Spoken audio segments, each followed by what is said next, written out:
Space, जिसे हम अंतरिक्ष भी कहते हैं। अंतरिक्ष एक ऐसा विषय है जो हम सबको अपनी ओर आकर्षित करता है।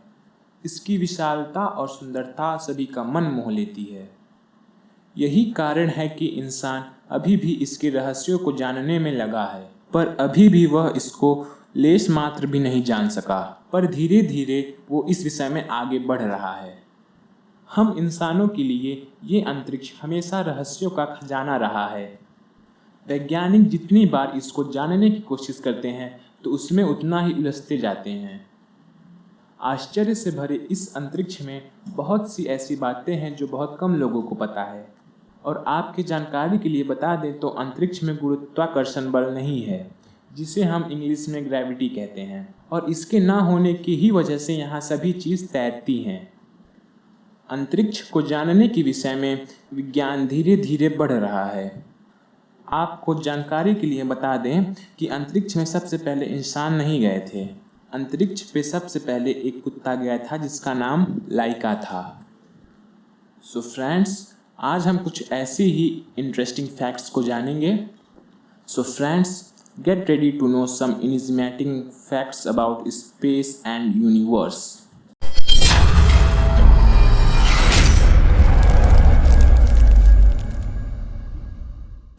Number 1, What is space? अंतरिक्ष क्या है? अगर आप स्पेस का मतलब खाली जगह समझ रहे हैं तो आप गलत हैं। ये एक ऐसी जगह है जो धूल, गैस या अन्य कोई कण रेडिएशन के कणों से भरी रहती है। स्पेस जैसा हमें दिखाई पड़ता है वो वैसा बिल्कुल भी नहीं है। स्पेस एक खोखली जगह नहीं है। तारों और ग्रहों के बीच जो दूरी होती है उसे ही हम स्पेस कहते हैं। जैसे पृथ्वी के वायुमंडल के बाहर जाते ही स्पेस यानी अंतरिक्ष की सीमा शुरू हो जाती है, और ये सीमा तब तक रहती है कि जब तक हमें कोई दूसरा ग्रह नहीं मिल जाता। पर ये जो ग्रहों के बीच जो दूरी है ये एकदम खाली या कहें खोखली नहीं होती। इसमें कई तरह के छोटे छोटे कण, पिंड और उल्काएं होती हैं, और इसके अलावा इसमें कई तरह के खतरनाक रेडिएशन भी होते हैं, जैसे कि infrared, ultraviolet radiation, X rays, gamma rays, cosmic rays इत्यादि। और इसके साथ ही अंतरिक्ष में चुंबकीय क्षेत्र भी बना हुआ होता है। वैज्ञानिकों की माने तो अंतरिक्ष एक वैक्यूम है जिसकी शुरुआत हमारी पृथ्वी से 100 किलोमीटर ऊपर से होती है। यहाँ कोई हवा नहीं होती, तभी यहाँ कोई आवाज़ नहीं गूंजती। अंतरिक्ष में ऐसा कुछ भी नहीं होता है जो कि ग्रहों पर रहने वाले के लिए होता है। अगर हम स्पेस या अंतरिक्ष की तरफ देखें तो हमें इनमें लाखों अरबों तारे, ग्रह और आकाशगंगाएं दिखने को मिलती हैं, जिनके साथ साथ हम कई और विचित्र चीज़ों को भी देख सकते हैं जिन्हें हम समझ नहीं सके हैं। नंबर 2, अंतरिक्ष के प्रकार, टाइप्स ऑफ स्पेस। वैज्ञानिकों के द्वारा अंतरिक्ष को विभिन्न प्रकारों में बांटा गया है, जिसमें पहला जियोस्पेस आता है। यह अंतरिक्ष का वह क्षेत्र है जो हमारे ग्रह के सबसे नज़दीक है। इसमें वायुमंडल के ऊपरी सतह तथा चुंबकीय क्षेत्र मैग्नेटोस्फीयर आते हैं।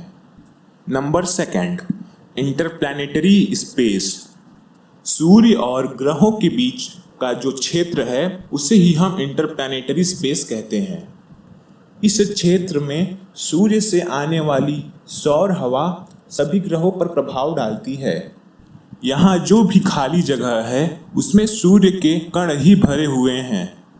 सूर्य बहुत अधिक मात्रा में अपनी सतह से इस तरह के मैटर को कणों के माध्यम से छोड़ता है।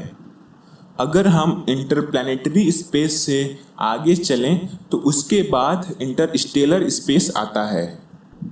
आकाशगंगा में जितने भी सौरमंडल यानी कि तारे और उनके ग्रह हैं, तो जो दूरी एक तारे की दूसरे तारे या एक सौरमंडल के ग्रह की दूसरे सौरमंडल के तारे या ग्रह से होती है, उसे ही हम इंटरस्टेलर स्पेस कहते हैं। हमारे सौर मंडल में सूर्य के जो नज़दीक का तारा है तो उसकी जो दूरी है, जिसमें जितना भी स्पेस है, वही हमारा इंटरस्टेलर स्पेस कहलाता है। आसान भाषा में कहें तो एक तारे से दूसरे तारे के बीच जो दूरी होती है, तो उसके बीच जितनी भी स्पेस होती है, उसी स्पेस को हम इंटरस्टेलर स्पेस कहते हैं। और इससे भी आगे हमारा इंटरगैलेक्टिक स्पेस आता है। ये गैलेक्टिक लेवल में होता है। यह स्पेस का वह क्षेत्र है जो दो गैलेक्सी के बीच होता है। आकाश गंगाएं बहुत ही बड़ी होती हैं, जिनमें अरबों तारे और ग्रह होते हैं। इंटरगैलेक्टिक स्पेस अपने मायने में वह खाली जगह होती है या वह स्पेस है जो कि बहुत ही बड़ा है और इस स्पेस में भी कण इधर उधर तैरते ही रहते हैं।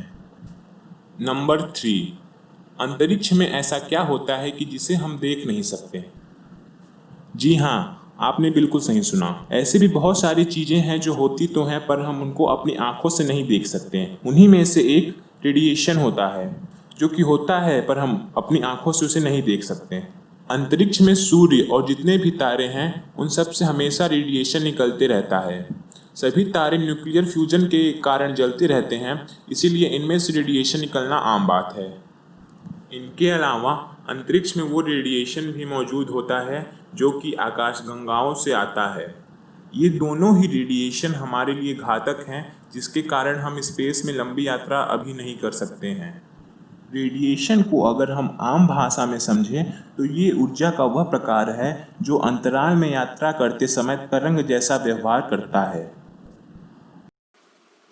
नंबर 4, गैलेक्सी क्या है?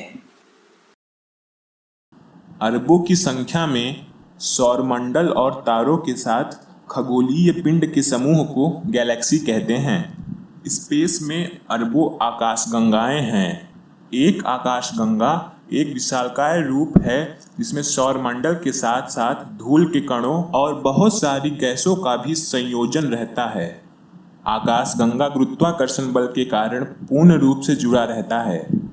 जब कभी रात में अगर आप खुले आकाश को देखें तो आपको बहुत सारे तारों को देखने का मौका मिलता है, जिसमें हमारी आंखों के सामने आकाशगंगा में उपस्थित अन्य तारे भी हम देख सकते हैं। और आपकी जानकारी के लिए बता दें कि हमारे गैलेक्सी के बीच में एक विशालकाय ब्लैक होल है। हम ब्रीफ में ब्लैक होल के बारे में डिस्कस कर लेते हैं। ब्लैक होल एक न दिखाई देने वाला ग्रेविटी का वह समुद्र होता है जो अपनी ओर आने वाली हर वस्तु को अपनी ओर खींच लेता है। ये लाइट को भी नहीं छोड़ता। ब्लैक होल एक विशाल तारे के मरने के बाद बनता है। नंबर 5, अंतरिक्ष में मौजूद शराब का बादल। जिन लोगों को शराब पीने का शौक है वे कभी ना कभी सपने में तो ज़रूर सोचते होंगे कि काश इस दुनिया में शराब के बादल होते तो ये दुनिया कितनी महान होती। ऐसे सपने देखने वालों को अंतरिक्ष ने निराश नहीं किया। एक्विला नाम के तारामंडल में इथाइल अल्कोहल का एक विशाल बादल मौजूद है। अंतरिक्ष में मौजूद विशाल बादल को हम नेबुला कहते हैं। ये इतना बड़ा है कि आपके सपने में ये कभी फिट ही ना बैठे। दरअसल ये बादल हमारे सौरमंडल से 1000 गुना बड़ा है और ये बादल पृथ्वी से 10,000 प्रकाश वर्ष दूर है। यहाँ लाइट को भी पहुँचने में 10,000 वर्ष लग जाएंगे। जब तक भविष्य में स्पेस ट्रैवल की कोई तकनीक नहीं बन जाती तब तक ये बादल आपको बस सपने में ही दिखेंगे।